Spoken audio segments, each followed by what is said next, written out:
Hi, I'm Brian Cardell. I'm a developer advocate at Igalia. And I'm Eric Meyer. I'm also a developer advocate at Igalia. And we thought we'd jump on the mics and talk about the Mozilla situation. Um, Hmm.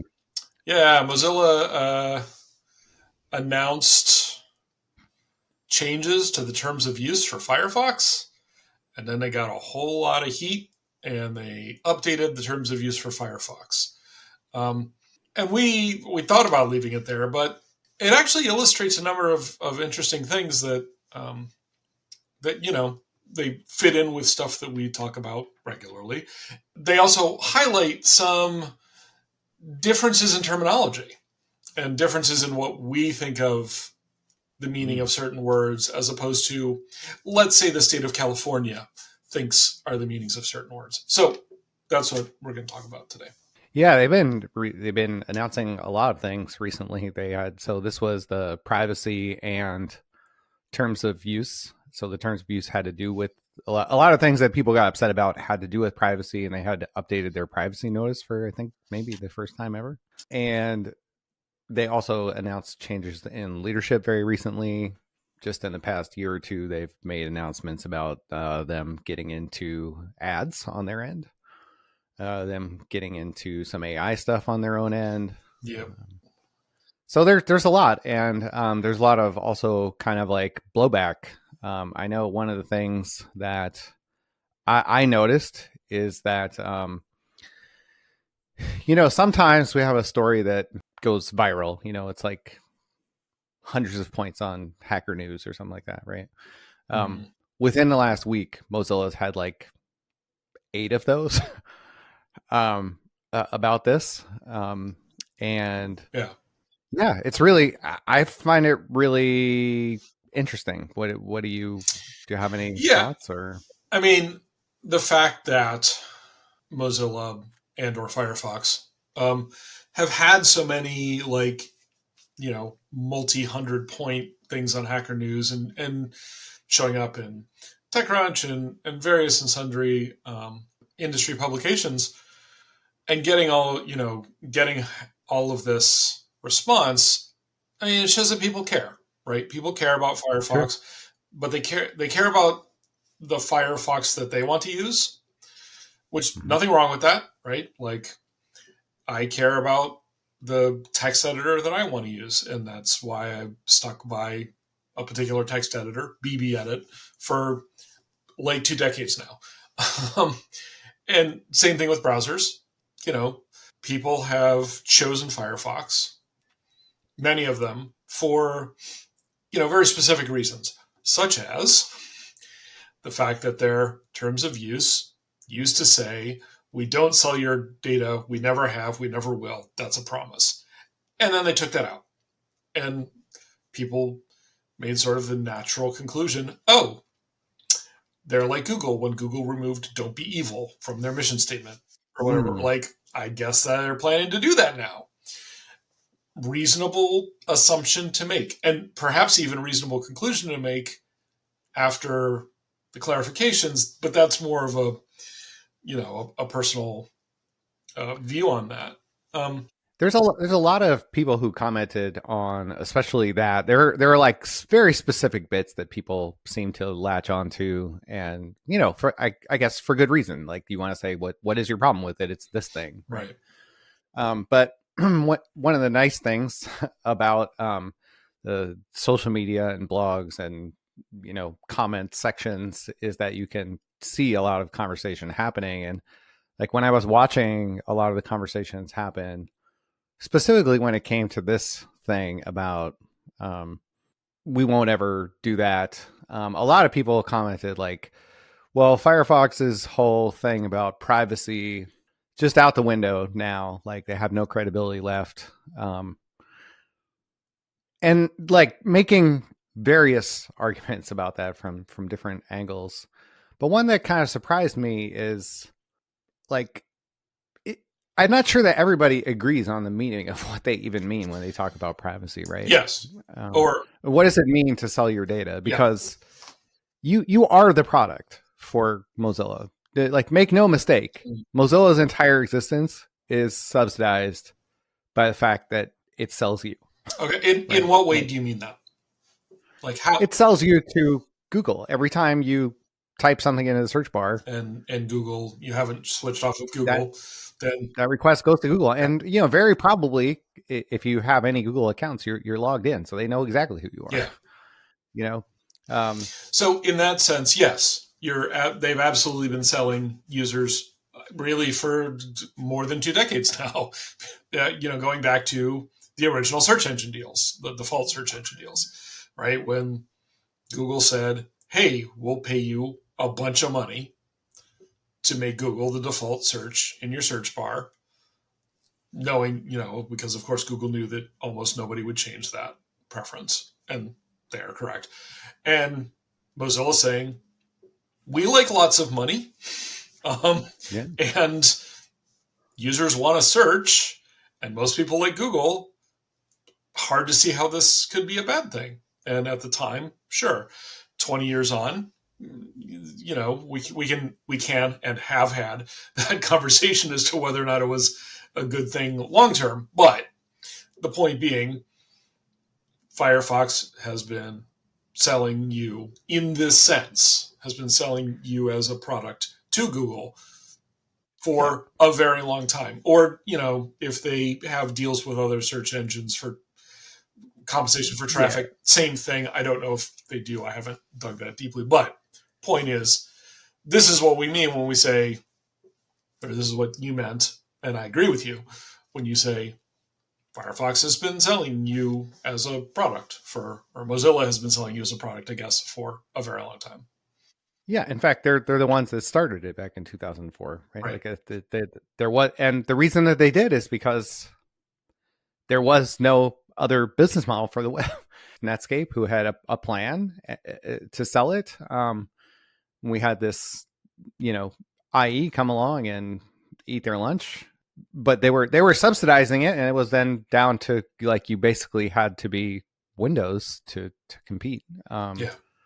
Like that plan worked really well, actually. Like the default search idea, it, it has more, way more than paid for all of the browsers put together. Mhm. Like way, way, way Yeah.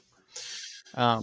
There are all kinds of things that people will disagree with about like what kind of data Google collects and Uh, how they share that with their partners and how they, you know, try to identify you and who they share it with and all that kind of stuff. That sure, that's true. Like that's all there are all kinds of levels of subtle debate in there, mhm. but it does surprise me that like people made this comment about like, well, your all arguments about privacy are completely over because I don't think it ever has been a completely black and white thing. And I do think that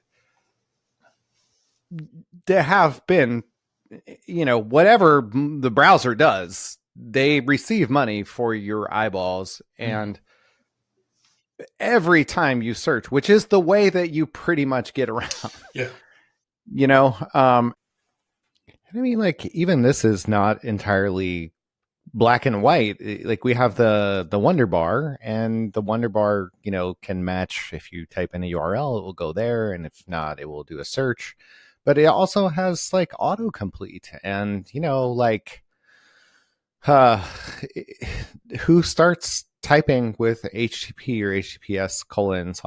I mean, that's how it knows like that you're typing, and it won't autocomplete for you by doing like a search. It will look for your local history and stuff like that. But anything other than that is probably just going to Google, because it's got to get all those tokens and everything.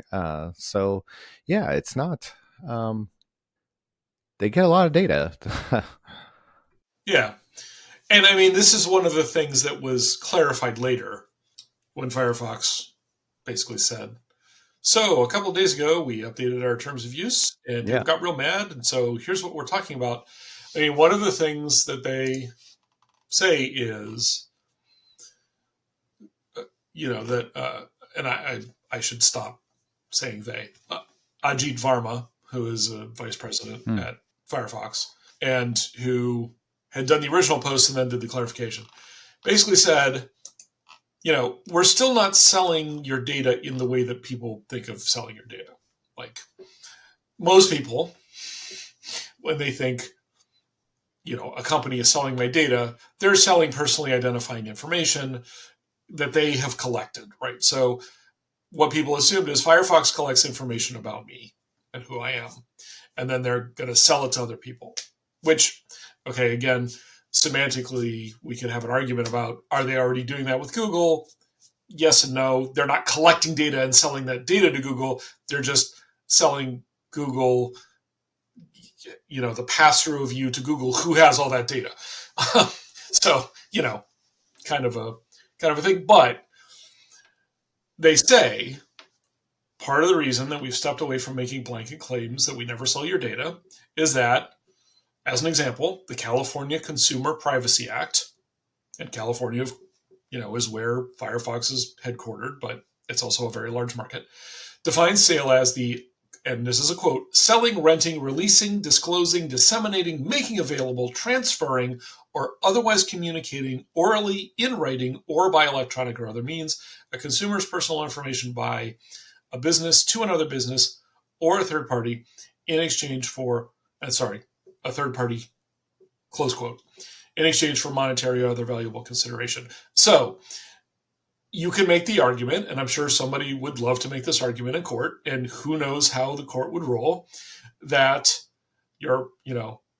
that what Firefox has been doing for 21 years now Right. falls under this, right? And so they can't say, we won't do this, because then someone has a hook to take them to court.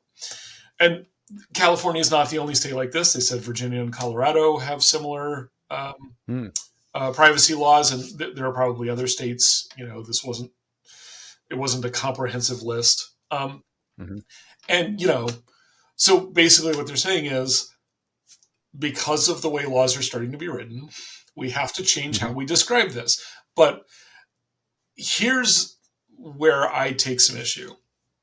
This could have been easily foreseen, right? Oh yeah.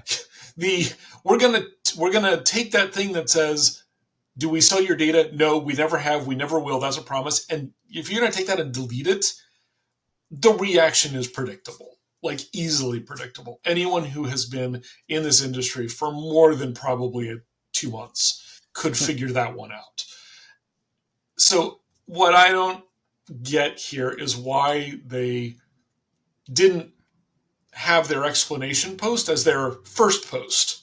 And then hopefully there would be no need for an explanation. There probably would be, but there wouldn't be the same need where they would say, hey, we're making some changes. And then people freak out. And then they say, hey, this is what we actually meant by those changes. And we're making some clarifying changes.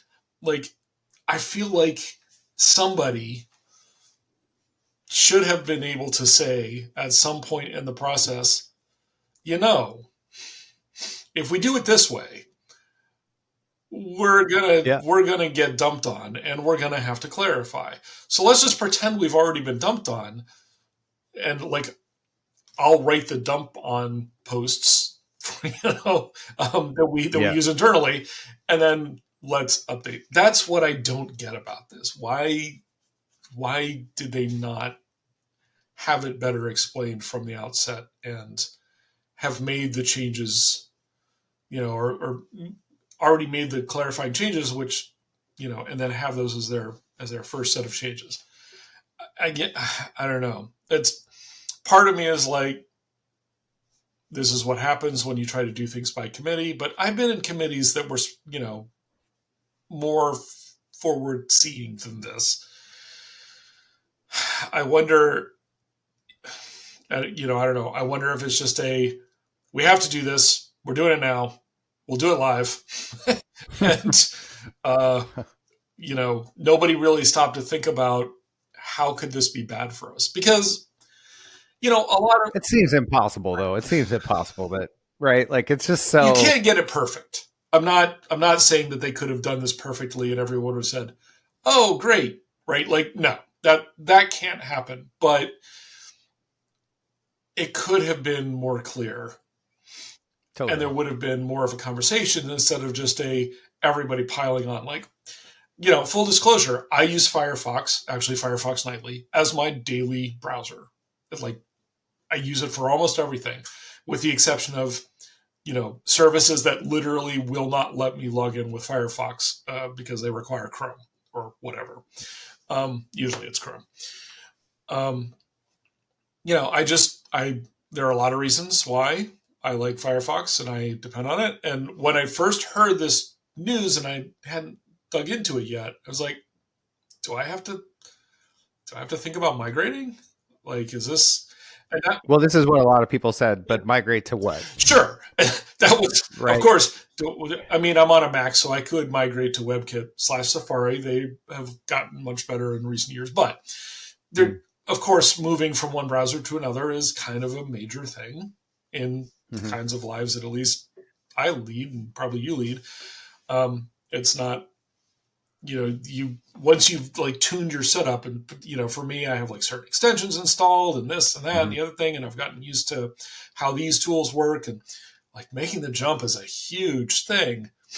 But I was, thinking about it, Mm-hmm. and then as it started to become more clear, I said, okay, I'm going to put that back on the, sort of on the rear shelf Yeah. because I don't feel quite the same need. I mean, there's still, maybe I need to pay a little closer attention to what's going on um, in the next few weeks to see how this shakes out. But yeah, and I saw a lot of people talking about how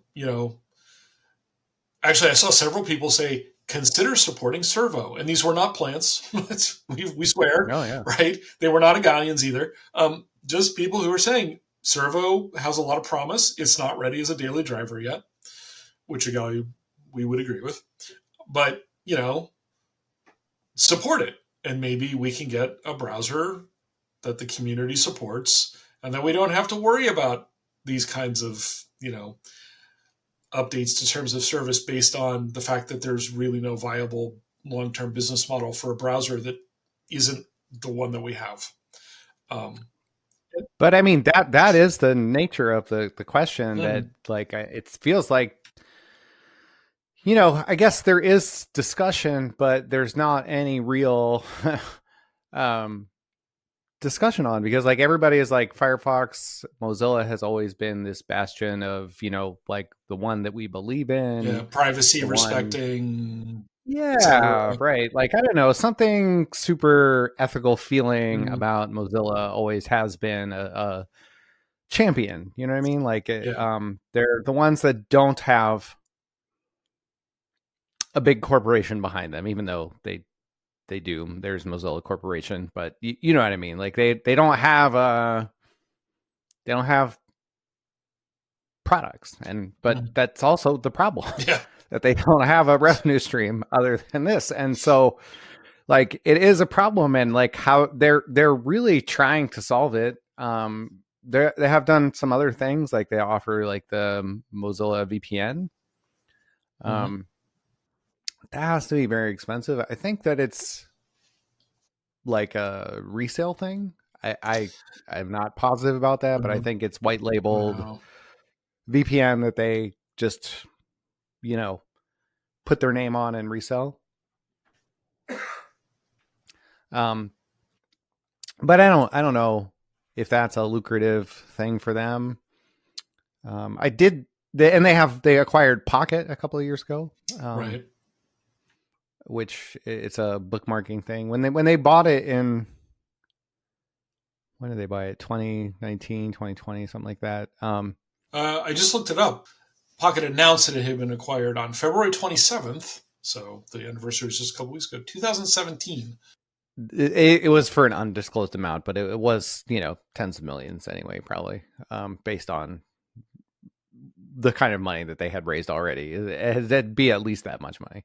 When they bought them, Pocket had tens of millions of users, but I think like really a lot of those users were on Firefox. This was an opportunity for them to try to brand something into their product where you could also use it as a plugin with, um, you can download an app. There's an app, Mm-hmm.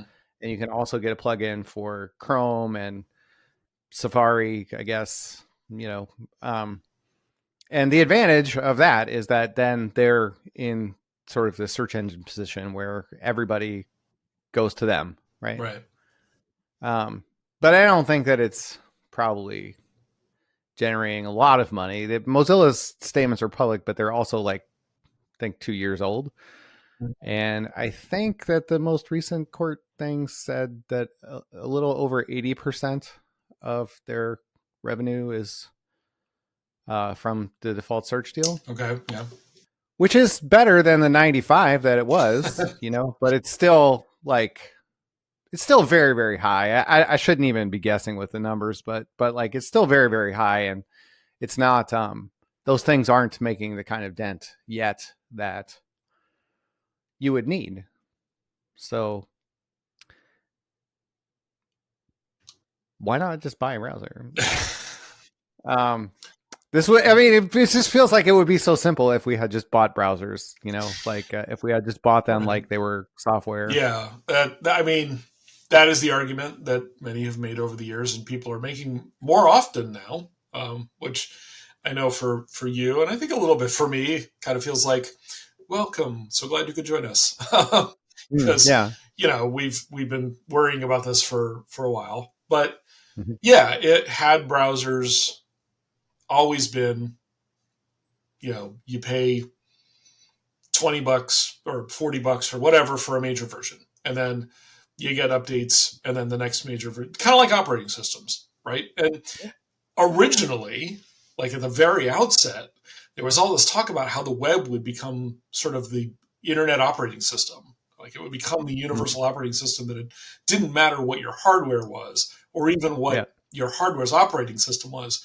You would be on the web and the web would sort of act like its own operating system. And, you know, that's, It is. It is that that. is fairly reasonable, but Yeah. it's an operating system that we don't pay for the way that we pay for Right. operating, some, at least some operating systems.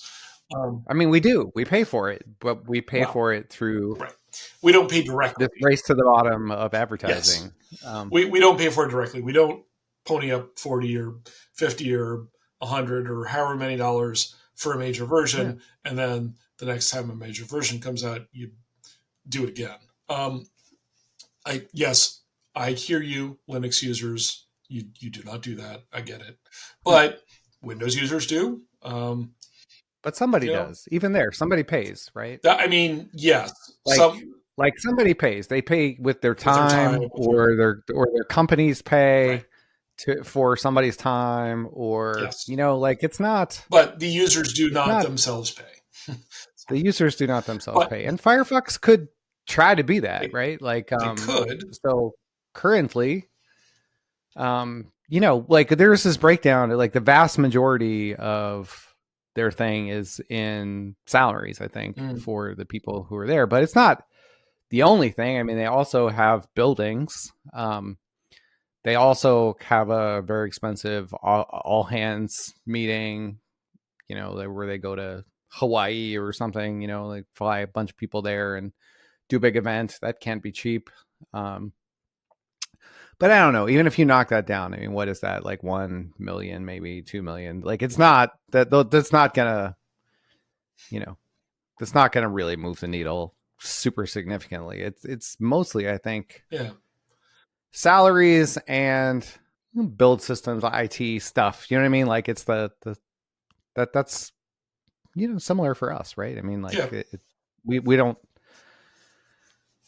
the vast majority of our of Igalia is Igalians, right? yeah. Like that's why that's the cost. That's where most of the money goes, is to Yeah, pay the people who do the work, and that because which is a good thing. yes, as we've said, it turns out in capitalism, money comes in pretty handy if you want to eat and have a place to live, for example.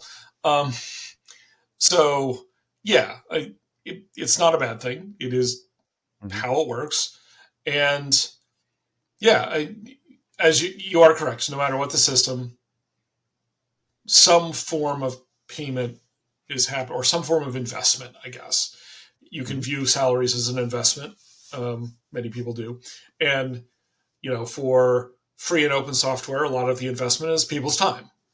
Well, I mean, but like Firefox could be that, right? Like it could be that, but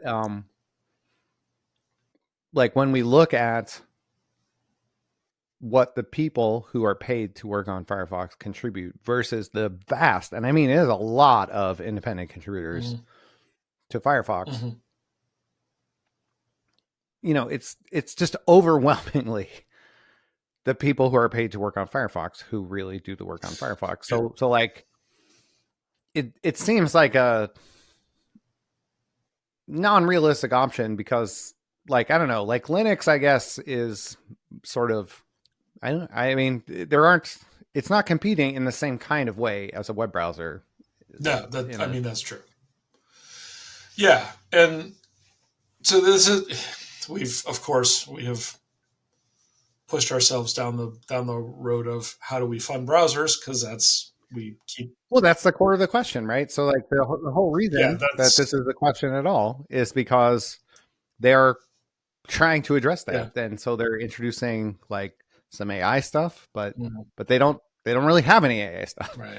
So they're also trying to build this in a way that's like sort of modular that you can work with like other providers Mhm. so they can offer like should we offer like a translation service where you can you know say here's who my translation service is and maybe they have a default one and they get paid for default translation, right? Right. Maybe they have default chatbot, maybe they get paid for that just like search. They're looking for really any opportunity they can. And I know that also made people upset, but keep in mind that all of these are only for the browser that is compiled. So if you are a Linux user, if you are a Power user, you can download the thing, you can compile Firefox on your own. Mm-hmm. None of those things apply. Mm-hmm. You can disable whatever you want. It is only for the Mozilla provided binary that those license agreements apply. Right. And there's LibreWolf that I know some people Mm-hmm. use, which Yeah. is, Firefox with the stuff disabled. Sort of Mm-hmm. like, what's the Chromium project that does that? They all disable something. Right. Like Brave disables something, Samsung disables I was going to say something. Vivaldi is, I think, the one that I hear the most, where people say, "Well, it's Vivaldi. Chromium, but it has all the Google stuff stripped out," and Yeah. whether or not it has DuckDuckGo, all the similar. Google stuff stripped out, who knows? But yeah, DuckDuckGo similar. Mm-hmm. So Mm-hmm. yeah, right. Yep.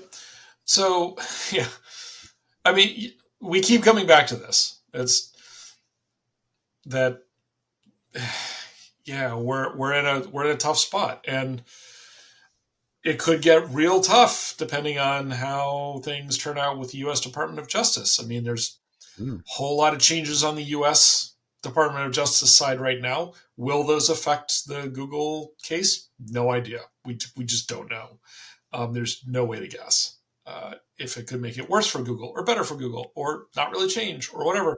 Mm. And if the final result, the final ruling, and then it goes through all of the various appeals and the blah blah blah, and the 5, 6, 8 years from now, Google is told, nope, you can't have search deals anymore, which was one of the remedies proposed, Mm-hmm. and probably the primary remedy proposed. If they get told that, then what's Mozilla going to do? Which, in fairness, the people at Mozilla also know this. This is why they keep trying to figure out, like, if we put some AI stuff in it, can we get some money out of that? If we put this in, can we get some money out of that? If we go to a more open net ad network, could Yeah. that replace what we're getting from Google? Because we can't just blithely assume that it will be there forever. The United States Department of Justice has signaled that they might take it away. Could we maybe sell some Hmm? education on MDN, like MDN Plus? Like that's a thing that they also looked into, Yep. right? They're really looking at everything, and Yeah. I mean, I am kind of with a lot of the sentiment, to be clear, that people are like, this is a bad idea. This is like I'm not totally on board with all or maybe even almost any of Mozilla's ideas, Mm-hmm. but I appreciate the problem that they have, and I don't envy trying to solve it because I mean, there's only so much room you have. Like you could like I think that probably the most pragmatic thing in a way is to borrow the Wikipedia model and like kind of pester you when you open the browser. Mm-hmm. Um, Not all the time, but every now and then, and just remind people that if they love Firefox, like it's, Not you free know, to make. not free. And I mean, I don't know. I think it is a problem also because everyone shouldn't have to pay. Do you know what I'm saying? Like, Yeah. I do believe that having access to the web and having access to the browser is like almost a fundamental right at this point that I want people to have. Too much relies on your ability to be online, Okay.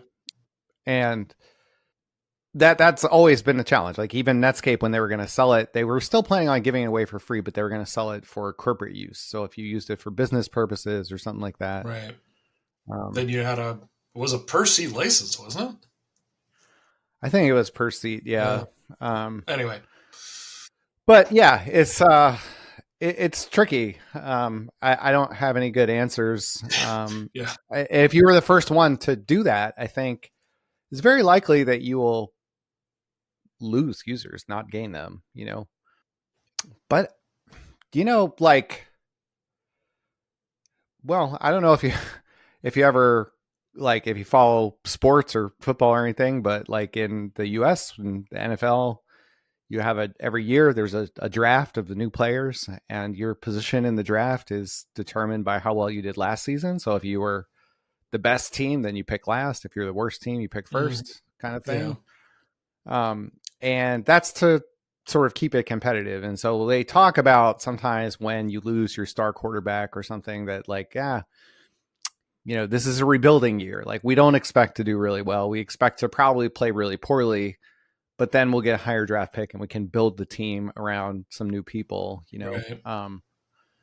and maybe uh, like I'm not rooting for it, but like maybe somebody needs to go through a rebuilding year where like they maybe they do even lose a bunch of users, but the users that they retain are establish a stabler model that allows it to grow into what it needs to be, you know. Um, but this is problem on so many levels because it's not just like you still need to search, you know. Right. So you're just giving it away for free. Nothing changes about the things we talked about like you're logged into Google, your search goes to Google, they can track you. Um, Nothing changes about the fact that the way that news websites are paid for are by putting 8 trillion ads on there where every 3 sentences is interrupted by another ad or something, you know. Yeah. All of this I feel like is very intertwined and related. It would be great if there was an effort to solve this. I feel like this is a sort of a moonshot effort that we need to take on as a community of web people. How to fix the thing that feels broken to me. That Right. not that there is advertising. I think advertising is fine, but I think we need to get a control over how its role in things. Yeah. I don't disagree. Yeah, I mean it would be interesting. Wikipedia, what is it, once a year, twice a year? I don't know. They do the Mm-hmm. NPR pledge drive thing, Mm-hmm. essentially, where they put the banners up that say only 3% of people donate to the Wikimedia Foundation or the Wikipedia or whatever. If you just chuck in $5, you can be one of the people who helps us keep going. And so far, it's mostly worked out. And, Mm-hmm. if 3% of Firefox's users, like if they got a similar uptake, kicked in $10 every pledge drive, let's say, Mm-hmm. like how much money is that? How many people is that? How many people is 3% of Firefox's user base? Okay. Currently, monthly active users as of February 23rd, 2025, 164 million roughly Okay. So users. 164 million, that's, well, 1% of that would be 1.64 million. Mm-hmm. So 3% of that, call it 5 million people. Mm-hmm. Put in $10 each, so that's $50 million. Yeah. That's about 10% of their annual budget. Mm-hmm. Yeah. Yeah, but that's 10% of their annual budget if they put in $10. And now I think, honestly, I think for me, um, I think people who make the web alone almost could support it. Like we generally make Mm. a decent living, right? I don't know about you, but I have 1,800 subscription services. Like I have so many subscription services. Mm. Why don't we have like a professional? Why don't we think about it like a professional subscription service? Where I'll give Mozilla, like, create it. I'll give Mozilla $5 a month. Like, you know, Mm. if that's a lot of money, that's probably more than they make, right? Yeah. It's, I think I take your larger point that if they could get enough people to Yeah. do that sort of low, if they could say the thing that you use every day and it costs less than your monthly Netflix by a Yeah. lot, or Yeah. Amazon or Paramount Plus or whatever, and you figure out a way to get enough people to sign up for it, you start to get that sort of critical mass of Mm-hmm. people. Um, yeah, I mean, the the thing about that is, though, I feel like it requires committing to that for a good 5 years, like not Mm-hmm. letting up on it, like keep pushing it. Start to introduce things like, if you're one of our monthly subscribers, then you don't get the nag banner when the time comes for the yearly Wikimedia Totally. type thing. And maybe there's something else, but you you just keep sort of pushing on it, and you commit to, if in 2 years we only have 10% of the people we need, we don't cut it at that point. We have to keep going. Mm-hmm. We have to keep pushing. It's the kind of thing that takes time to sort of shift the expectations and the culture around it, to where people start to say, instead of why would I do that, they start to think, yeah, why am I not doing that? Right? Mm-hmm. Because so many other people are. And I mean, as you've pointed out, you could do that now. Essentially, Mm-hmm. you could donate money to Mozilla, to Fire, and there are people who do, but it doesn't have that sort of sustained campaign You of, can't donate money to well, Firefox, right, but you can to Mozilla. and that's that. So this is a thing that came up in some of the conversations that I was looking at online. Like you could, Mm-hmm. but do you? And no, but not just because you don't want to. It's like, well, but like, let's say that all of us give money to Mozilla. What are they going to spend it on? There's sort of the rub, I guess, because a bunch of people are like, I don't want them to spend it on AI. I don't want them to spend it on, you know, changing. I want to keep it the Firefox that I love, kind of, Yeah, Um, yeah. so yeah, I don't know. Another thing, when they were talking about like the things, the way that they use your information and stuff like that, um, they mentioned the new page thing, which you and I have talked about that. Maybe on this podcast. I know we've talked. I know I've blogged about it. Mozilla used this to probably pretty good effect when they use Pocket, which is like whenever there's an update, they have an opportunity to launch a What's New tab, Mm. which is basically a full page advertising, right? Yes, but thus And far only for Firefox is basically because I get this thus whenever far, Nightly is updated to the next major like right? milestone. It's like you're now on Firefox 129, and Yeah, it's a big thing about Firefox. yeah, thus far, Thus far, but they could use it. And whenever you click to launch a new tab, um, actually, most browsers like Vivaldi, Opera, most of them, Edge definitely, like Edge is overwhelming. Like it's makes my eyes glaze over how many things are on there. But that's an opportunity for them to sell eyeballs. You know, yeah. the new tabs page. And sometimes it's really subtle. Like with most browsers, they sell um, placement. So there will be one in there for Amazon. Almost always there will be one for, I don't know, whoever's willing to Right. pay and isn't actively offensive or something, you know. Right. The Um, latest huge Hollywood release could be in there. yeah, could be right, could be. So, um, yeah, people were kind of upset about that, like mentioning specifically, and I was like, well, but again, like everybody is doing this. It's not only Firefox, and Hmm. they need a way to pay for stuff. You know, Yeah. I don't know. I feel like I am. I hope it doesn't sound like I'm oversimplifying or really even suggesting that they should make people pay. And I'm not trying to also be an apologist for Mozilla or anything. Yeah.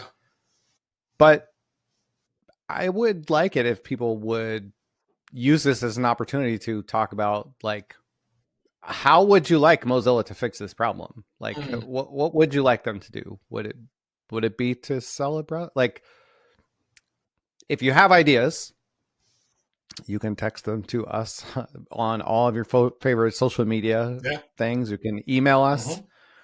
Hmm. Um, I would love to hear people's ideas, actually. Start a big Hacker News thread, do Reddit, whatever you want. Hmm. But I would like to see a really active conversation that is not about just the things that we hate that are being done, but like, how do you fix it? How do we get to the place? Yeah. How do we get to the place where things are being done that we like Yeah, instead of things that we hate? Yeah. yeah, It would be nice to hear some really good, you know, thoughts about how do we make this work at the kind of yeah, scale that needs to happen in order to fund an ongoing browser project. So yeah. cool. Well, Cool. Good chat. yeah. Good luck to Mozilla uh, and Yeah. Firefox, and I'm sure we'll be talking about this kind of stuff again in the future.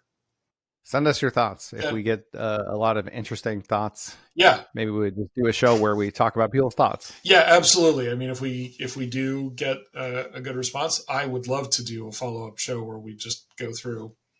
Here's what people suggested. Yeah. Cool. Awesome. Later.